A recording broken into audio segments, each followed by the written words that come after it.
Hello guys नमस्ते, म दिलीप विश्वकर्मा। आज मैले तपाईहरुलाई पासपोर्ट साइजको फोटो कसरी बनाउन सकिन्छ ल्यापटपबाट भनेर सिकाउन गइरहेको छु।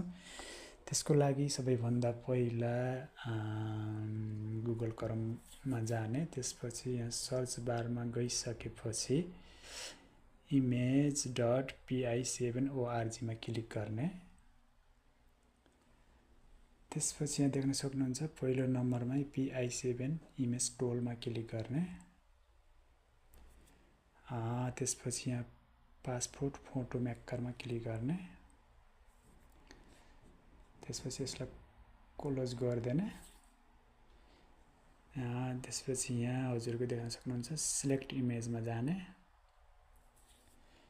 त्यसपछि मैले चाहिँ यो फोटो मेरो फोटो यसलाई क्लिक गरेर ओपन गरेँ है त।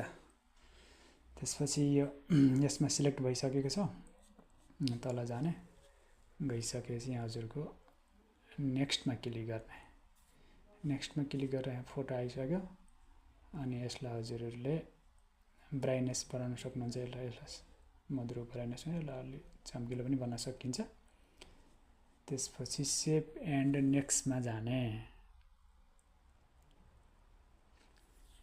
थोडा टाइम लाग्छ। हजुर फोटो सिलेक्टेड भइसकेको छ। त्यसपछि यहाँ ब्याकग्राउन्डमा जाने। ब्याकग्राउन्डमा गइसकेपछि हामीले कुनै पनि जस्तो टाइपको पनि कलरहरू बदल्न सकिन्छ है। यस्तो टाइपको पनि बदल्न सकिन्छ। त्यसपछि यहाँ आइसकेपछि हजुरको चेन्ज क्लोथमा गएर हामीले क्लोथ पनि चेन्ज गर्न सकिन्छ, जस्तो टाइपको पनि हजुरलाई मन पर्छ। त्यसपछि यहाँ नेक्स्टमा जाने।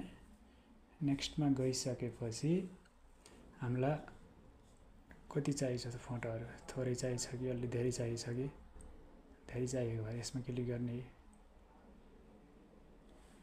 हैन। यति गरिसकेपछि यहाँ डाउनलोडमा गएर फोटो सेभ गर्न सक्नुहुन्छ, निकाल्न सक्नुहुन्छ। Thank you so much. यदि हजुरलाई ल्यापटप सम्बन्धी यस्तै भिडियोहरू नयाँ हुनुहुन्छ, जान्न चाहनुहुन्छ भने मेरो YouTube channel Dilip Vishwakarma subscribe गर्नुहोला, लाइक कमेन्ट शेयर गरिदिनु होला।